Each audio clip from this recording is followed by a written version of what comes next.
Hello and welcome back to the Doan Recording Studio. Once again, my name is Spencer Gregg. Today's tutorial is going to cover the recording process in Pro Tools.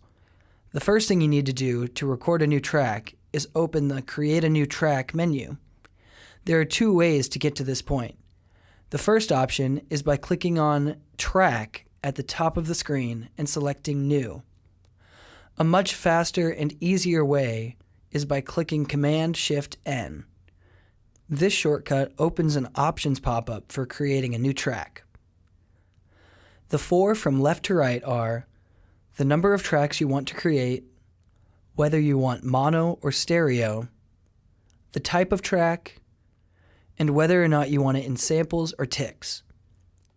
If you scroll through the options, other parts of the pop-up box change. For instance, selecting an instrument track will change the track from being in samples to ticks automatically. This is to correlate the type of track that you're creating to how it should be recorded. The difference between mono and stereo is the number of channels being used. Mono uses one channel, while stereo uses more than one channel. The benefit of using stereo is that sound can be reproduced through several speakers, but all speakers are reproducing the same sound signal. For this example, we will create one new mono audio track in samples. Press Create and the new audio track pulls up a new channel in both the edit screen and the mix screen. Both of these have benefits that will be talked about later in this tutorial and in others.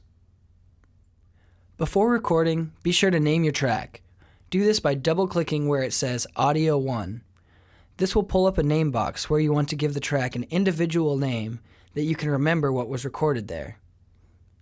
The reason we do this is because after a lot of tracks have been recorded, things can get confusing on what was recorded where. Let's name this track Vox 1, since it's going to just be vocals. I recommend that you type this in lowercase. By typing in lowercase, it brings a perk of organization.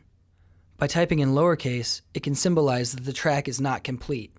When you are 100% completed with the track, editing and mixing, you can redouble-click the track and capitalize the entire thing to show that no more work needs to be done. Another tip is to color coordinate the tracks. On this track, you can do so by double-clicking the blue color indicator directly to the left of the name of the track.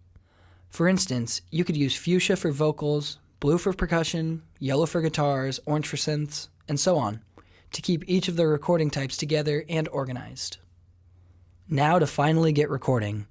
At the top of the screen on the Edit window is the Transport menu that holds the Stop, Play, and Record buttons. If you right-click the red Recording button, you will see there are four options for recording: Normal, Loop, Destructive, and Quick Punch. This button first must be highlighted if using Normal before recording anything. But let's pick Quick Punch for now because there are more options and advantages of this type. Now on the track, there is another Record button that must be highlighted before recording anything. If this button is not pressed and flashing, Pro Tools will not even begin to record and give you the message, "No tracks are record enabled." Once the Record button is pressed on the track, there are two ways to begin recording. The first is by going to the top and pressing the Record button, then Play. But this option takes a long time and can get frustrating. The second option is pushing 3 on the number pad of the keyboard. Note, pressing the 3 key above the letters will do nothing. Only the number pad on the right side of the keyboard will begin recording. So, if the red light is flashing on the audio track, go ahead and push 3 on the number pad.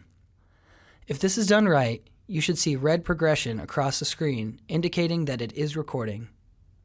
To stop the recording, push the space bar. Now let's add some vocals. Make sure your microphone line is turned up. In this case, I will be using Room Mic Right, so I will turn up channel 2. Don't forget to turn the speakers all the way down and use the headphones instead to avoid feedback that will ruin your track and also hurt your precious little ears.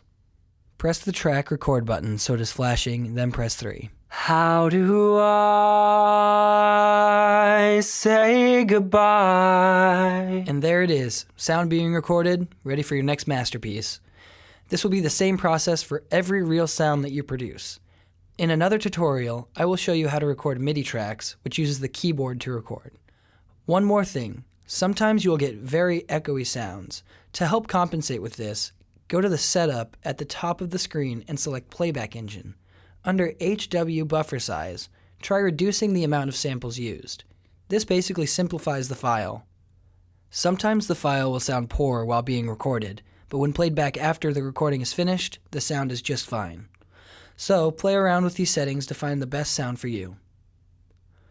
Once you're finished recording the track, there is much more to be done. Check out the rest of the tutorials to find out what you can accomplish in this studio. If you missed anything in this video, or I missed anything in the video, be sure to find the help desk or email them at helpdesk@doane.edu. This will avoid personal frustration and lower the risk of the hardware and software of the studio being damaged. Thanks again, and I'll see you at the next tutorial.